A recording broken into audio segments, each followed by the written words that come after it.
Hi and welcome to Gardening Time. Today I'm going to give you a tour of our garden and let you see how everything is doing. So we're going to start off on the front bed, and first thing I wanted to show you guys was our beautiful Oriental Casa Blanca lilies that have just come out, and they are just so pretty.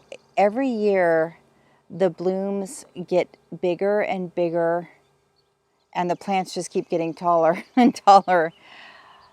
So I want to come in a little bit closer on these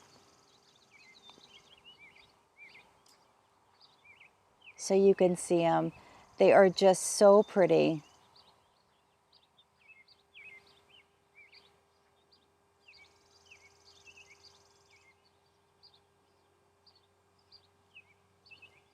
So those are perennial in our area, and they come up every year, and they bloom at the end of June, beginning of July. The other things we have blooming in this front garden bed,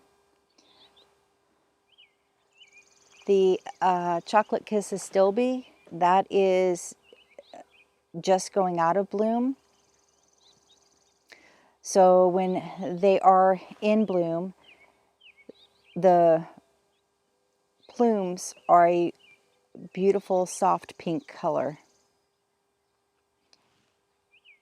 Just behind that is the twist and shout hydrangeas,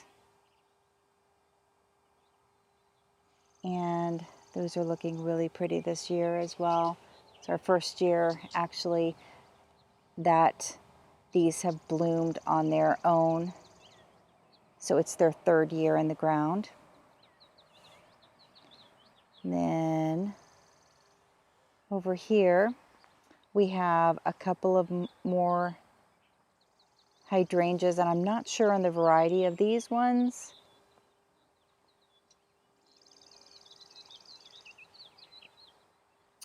But those are looking really pretty. My David Austin rose is coming along really nice. I just planted that a little over a month ago, and it's doing really well. And coming up from there, more of the Casa Blanca Oriental lilies. So beautiful, and the scent on them, it's just like perfume in the air. Really pretty. And just coming down. Basically, I tried to mirror,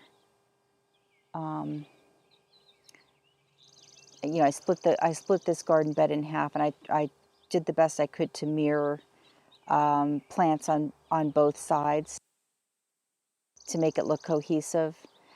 We used to have Oriental lilies back behind this dwarf Alberta spruce.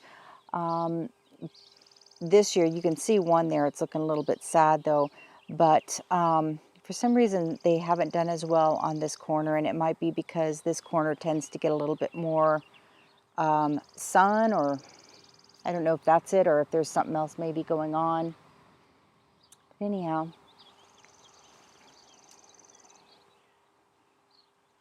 that is another look at how this bed is doing this time of year.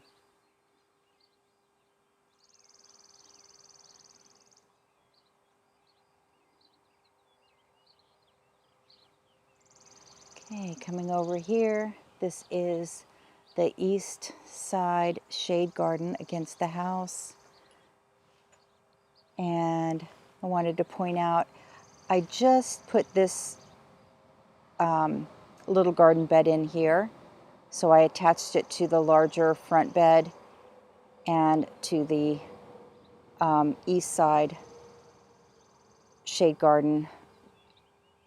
Just did a little swoopy with brickwork. I think that came out really nice. I think it gives more dimension to an architectural detailing to this whole area here up alongside the house. And that is a rhododendron. It's a dwarf variety.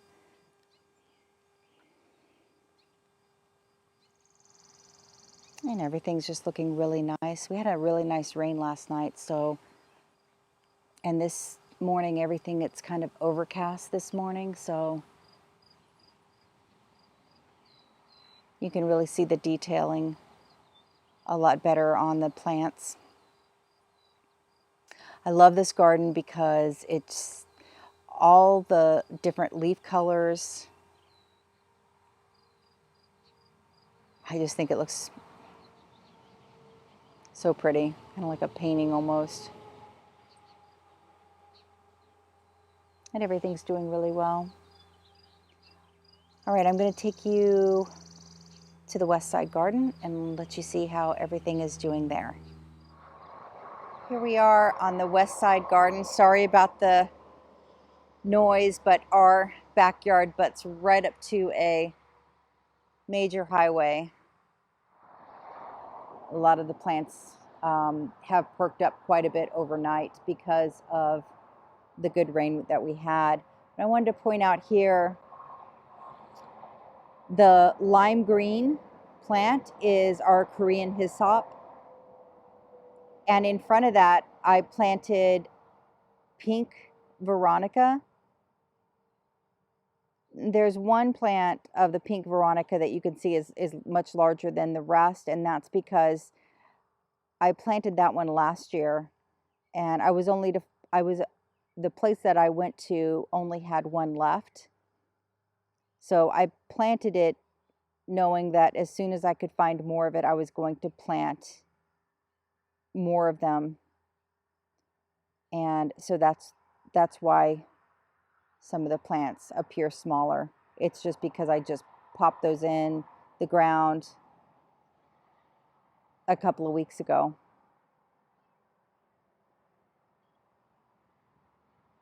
Just behind the Korean hyssop is catmint, and that is just getting ready to go to flower. I went ahead and already harvested some of that, believe it or not, a few weeks ago, and I have that drying inside. That's for our kitty cats.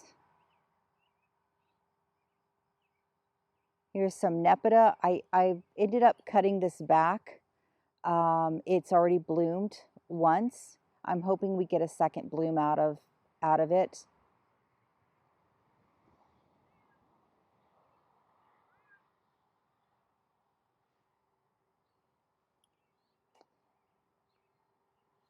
Over just in front of the Nepeta is some little, I think it's called Little Puts zinnias. So I started these from seed, and they don't look that great, but at least they're flowering. I ended up losing quite a few of my zinnias and cosmos that I started from seed because, like I said, when I put them out, that was just after the last frost date, so that was around mid-May. And assuming that we were going to get regular rains, and when they didn't show up, the plants really began to suffer, and so I unfortunately lost quite a few of them. Over here, I just staked these. This is, I believe, this is Cupid's Dart. And I did start these from seed. But the reason why the plants look a little wonky is because I just staked those. I think actually yesterday I staked them because they had fallen over. Those plants get quite tall and heavy and top heavy.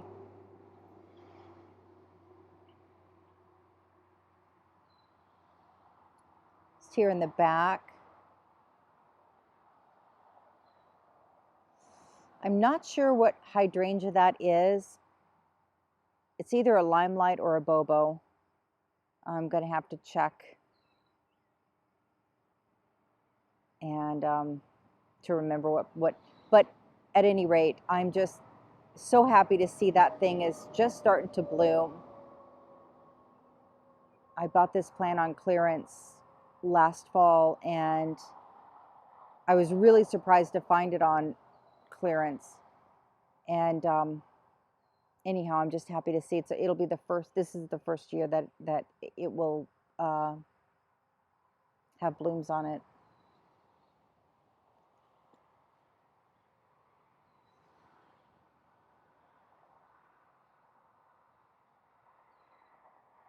Down here, this was supposed to be pink.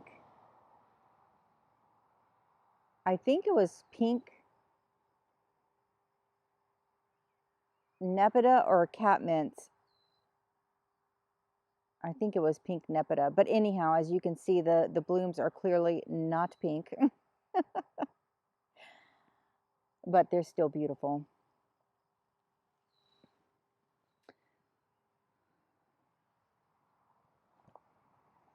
And just back here, I've got my feverfew that is just coming in and looking so beautiful. I love the little daisy-like flowers. So pretty. Just behind that, I have I think that's a variegated overdam grass, oriental grass. That is also a perennial. I love having the grass structure, grasses in the garden, because it gives the garden movement. I mean, I just love the way in a soft breeze the leaves gently move with the breeze.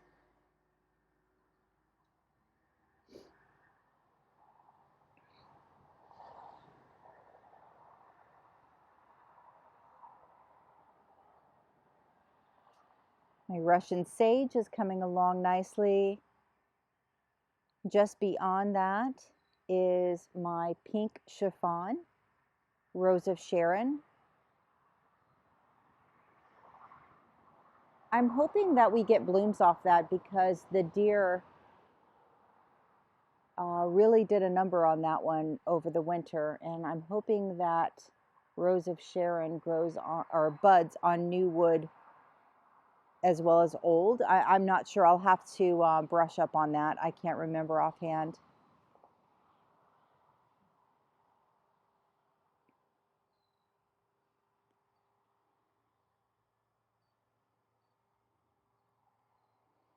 And you can see my patch of yarrow. I have my strawberry yarrow that's blooming right now and looking so beautiful.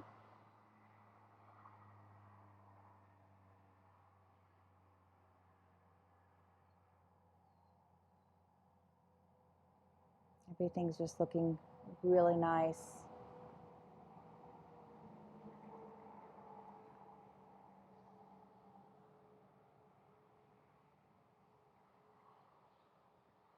My sand cherry is recovering. It got eaten pretty heavily by the Japanese beetles.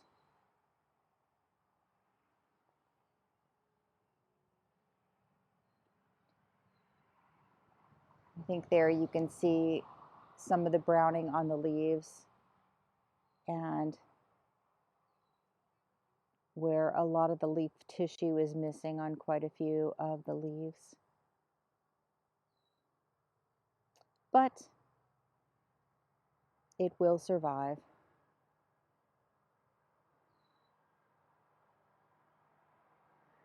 Just at the base of that, the lavender is coming out, as is the chamomile. I'm going to have to harvest my chamomile out here. I've already done one harvest. To come out and do a second harvest. Fresh chamomile.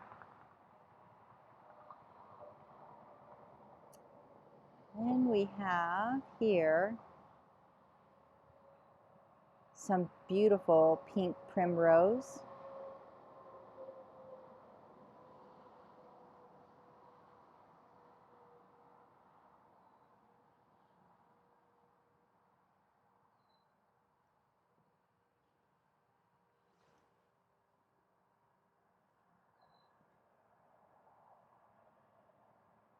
I'm going to peek over the edge here and show you.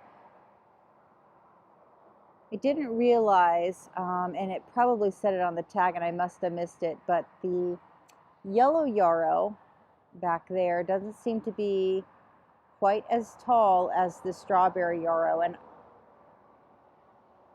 I believe that both these plants are of the same age, so I'm thinking that this variety is just a shorter variety, which is fine because, you know, depending on what side of the bed you're on, you'll still be able to see the yellow yarrow.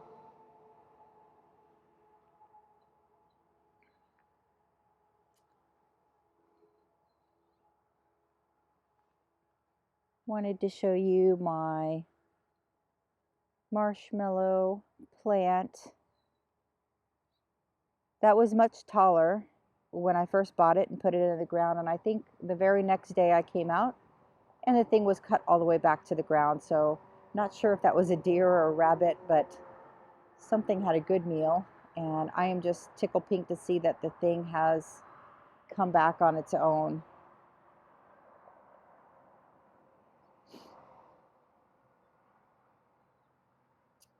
More Cupid's dart.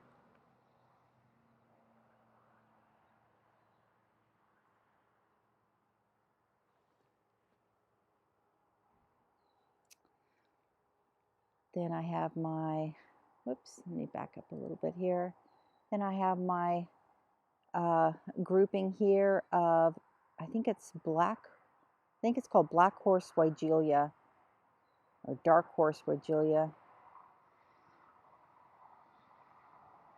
Anyhow, I love the dark color of the leaves, especially up against this golden privet. I think that's, once those plants get bigger, I think it's going to look really nice. Over here, I planted some purple or blue, I'm not sure what. They look more purplish to me, but anyhow, it's more Veronica. And the reason I have the rocks around them is because we've been having a problem with some kind of animal coming in and digging up the plants after I put them in the ground. That's why on some of the things you'll see some cages as well.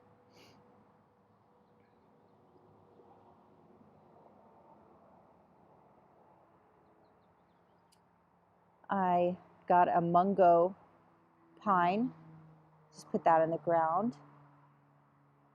about a week back.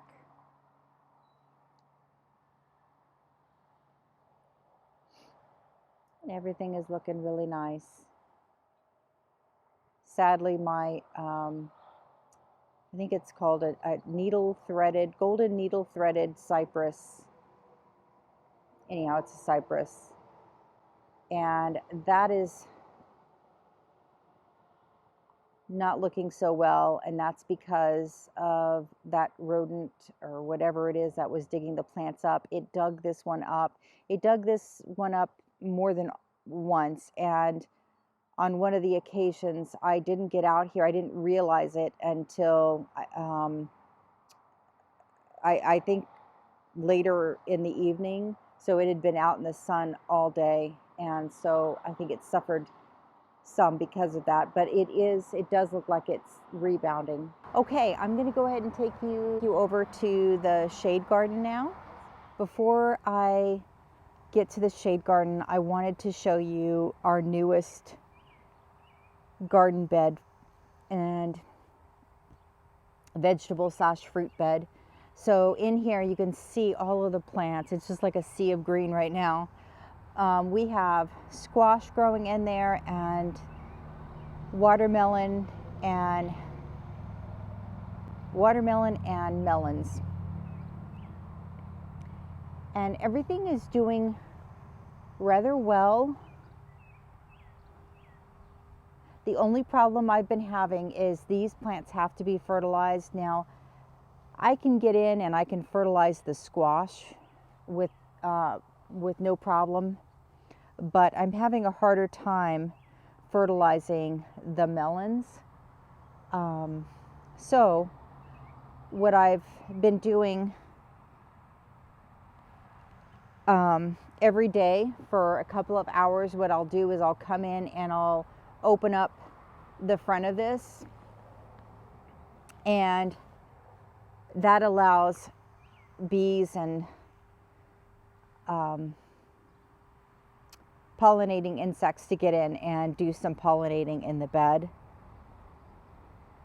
And the whole reason why we have this screen structure is because we have a really bad problem with squash bugs and Japanese beetles, as well as vine boring insects. And it's been nearly impossible for the last 2 years for us to grow any of these crops. And so in an effort to try to figure out some way of growing these in our area, now this is just our area, you know, it might just be our property, I don't know, but this is what we've resorted to. And so, like I said, the plants look great, and there are a few melons on the plants. So some of them are getting pollinated, and you know what? Even if we get a few, it still would be worth it to me. And we have harvested a number of squash as well. So we are getting some fruit from this bed. So far, it is working. Okay, I'm going to take you over to the shade garden now. Here is the shade garden.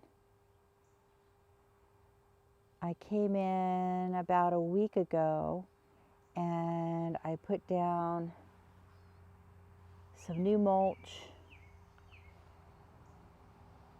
and I kind of tidied it up a bit, pulled some weeds, trimmed some trees and that kind of thing. So I also have put in a number of new plants as well.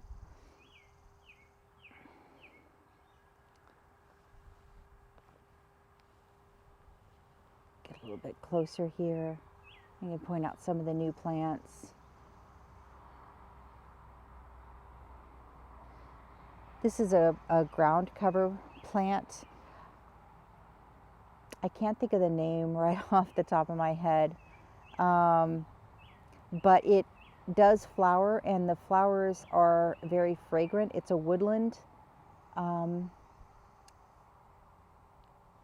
ground cover that does well in the shade.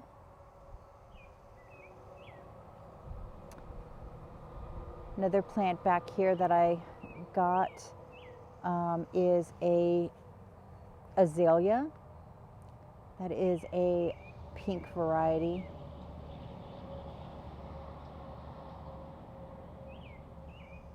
My guacamole hosta is looking really pretty, and all the hostas are actually looking really nice.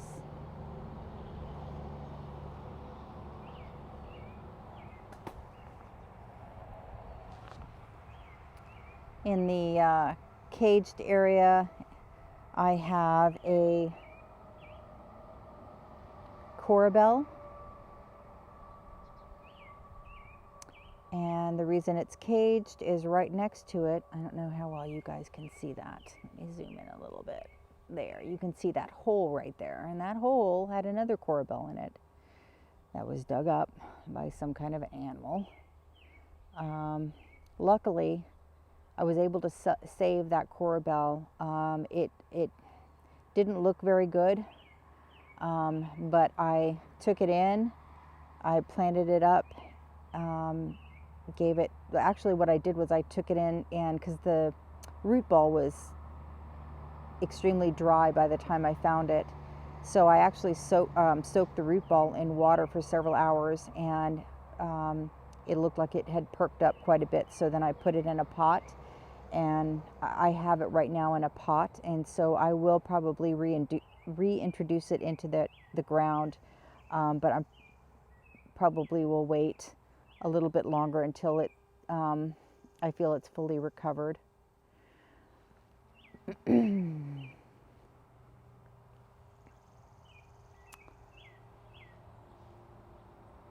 Yeah, and I also have introduced some spotted nettle.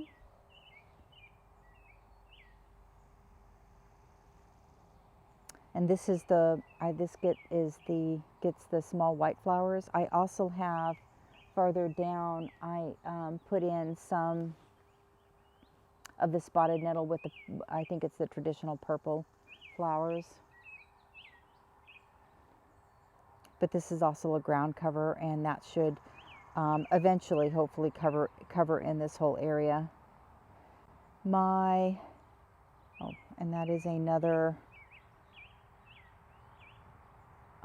Actually, that's a heuchera. Looks like somebody's been kind of digging at that one. I might have to put a cage around that one. Looks like something's tried to dig that up. Back here, this is my Japanese maple, and this one I actually thought I lost at one point. Again, this whatever animal it was had dug it up, and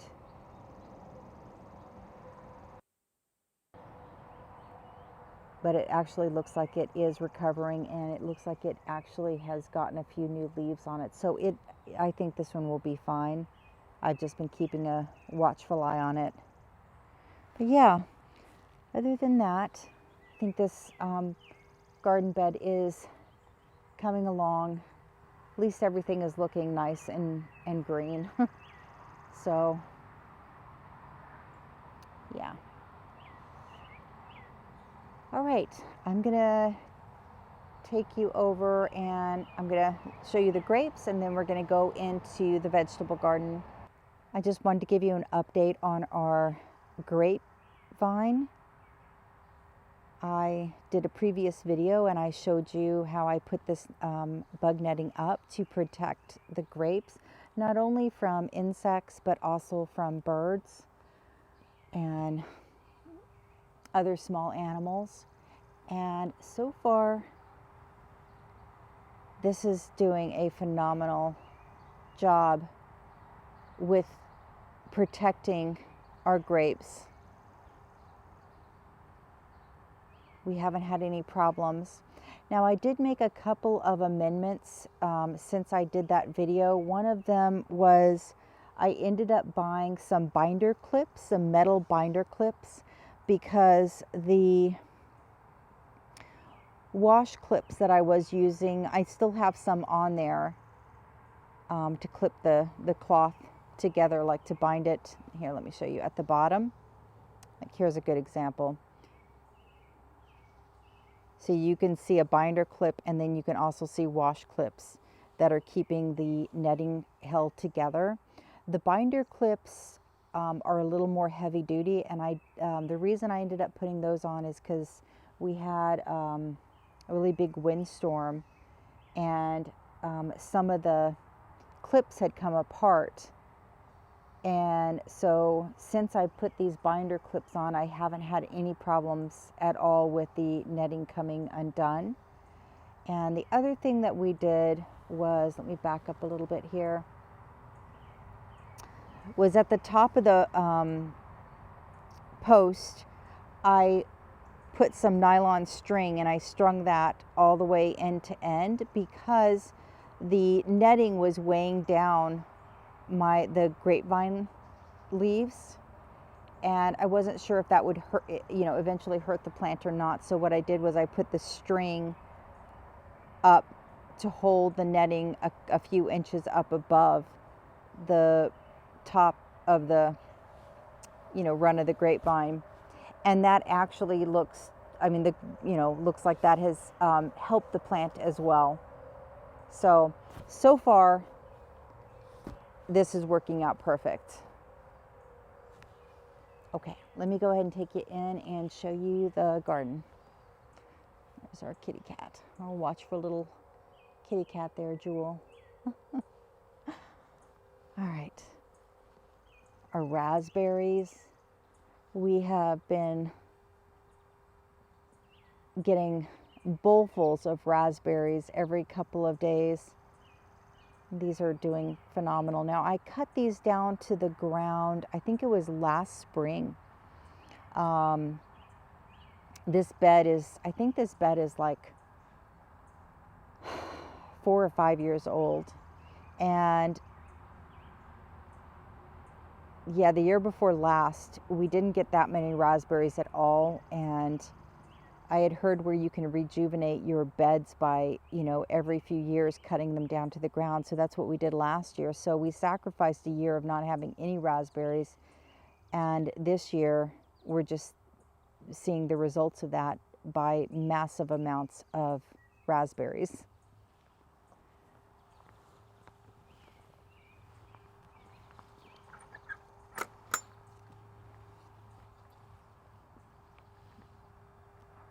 Hi, Jewel. All right. Here's a look from the backside of the garden bed. And our vegetable garden bed is doing amazing this year. It's really been loving the heat. All the plants have really loved the heat, the intense sun. And because they're getting regular water, they haven't suffered at all.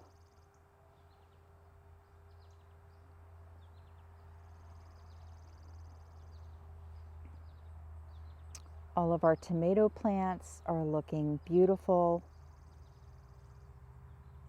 very healthy, lots of fruit.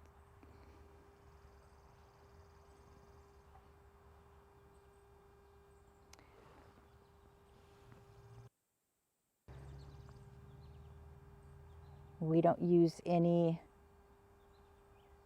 unnatural fertilizers on our beds. I try to stick with organics as much as I can.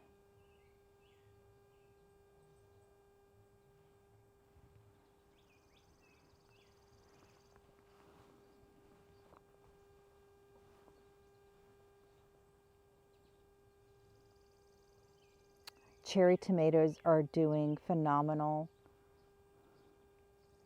They are already almost 5 feet tall, some of them, if not taller.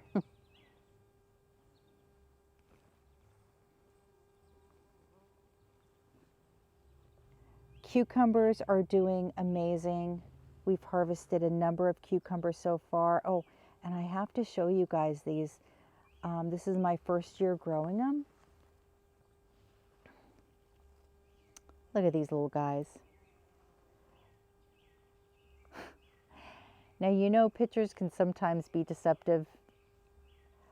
And when I saw a picture of these, because I bought seeds for these, and this is my first year growing them. And a person the picture did not have somebody holding these in their hand. They just showed the little fruits, which look like, let me see if it'll zoom in on one. They look like baby watermelon. Let me see, it's not wanting to zoom in.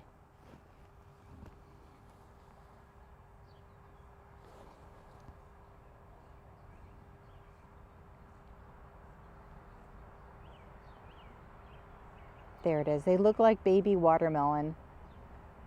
And they got really good ratings and stars in terms of flavor. And so I thought, oh, I got to try these. And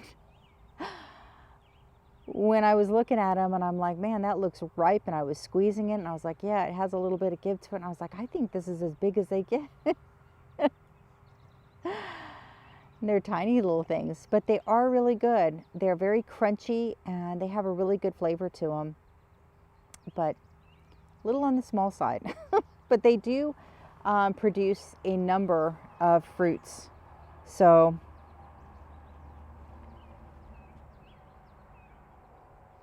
not bad. Everything else is doing really good. Our green beans are looking really nice.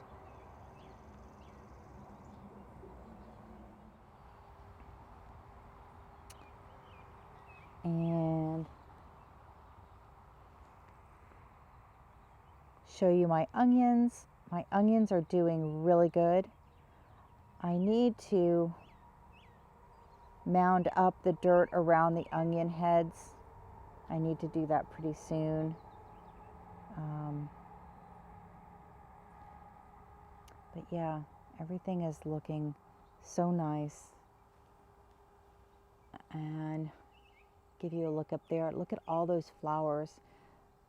These are our black cherry tomatoes. First year growing them. I've already tried one. I'm not sure if it was fully ripe. It's hard to wait sometimes. But it was still really good. And these are our, I think they're called honey gold. They're a yellow tomato. These ones are a hybrid, burpee hybrid. Oops, let me get down here and show you. Yeah, I don't think you can see the, let's see. There you can see some of the fruit in there. This was my first time trying a yellow cherry tomato, well, yellow tomato period. And I have to say that these are my absolute favorite cherry tomato. The taste on them, I don't know, to me it's got a really good tomato flavor and it's got a sweetness to it, no bitterness at all.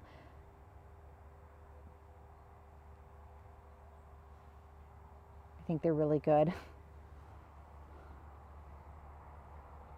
My beefsteak tomatoes are all looking really good. All the tomatoes in there. Our Roma tomatoes.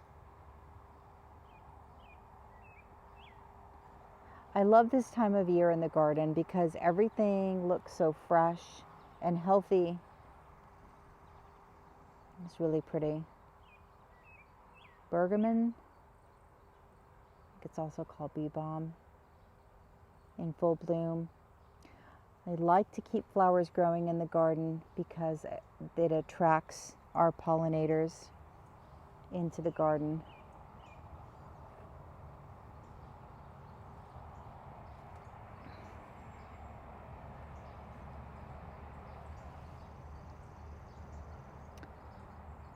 Our strawberry bed, looking really nice.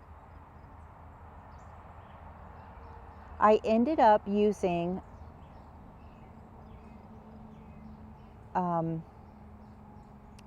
pine shavings. So I have several bags of pine bedding pellets, pelletized pine bedding, and it's used in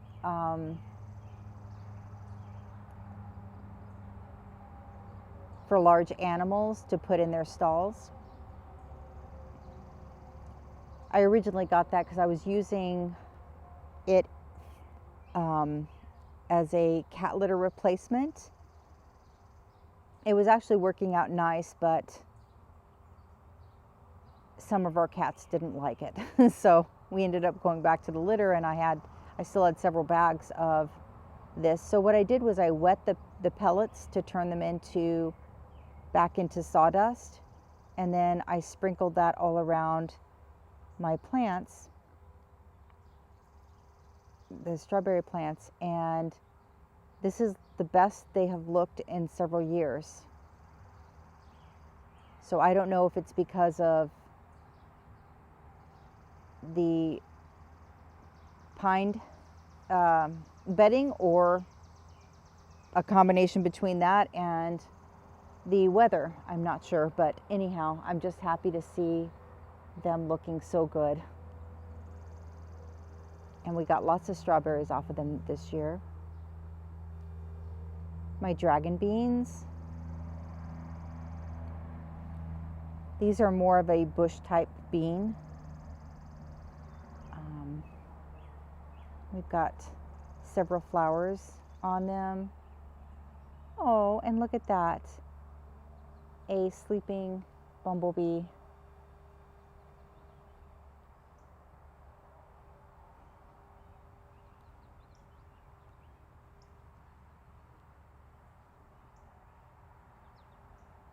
Take you down and show you my eggplants.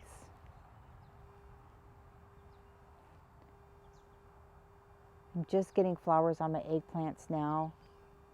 So last year we didn't get any eggplants.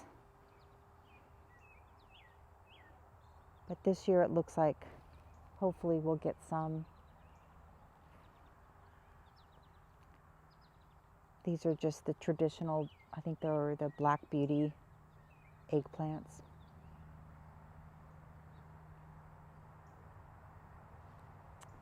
All right, everyone. I think that's going to bring us to the end of our tour for today. So I hope you guys are having a blessed day, and I hope your gardens are doing well and growing well. Thank you guys for joining and watching, and we'll see you guys next time. Bye-bye.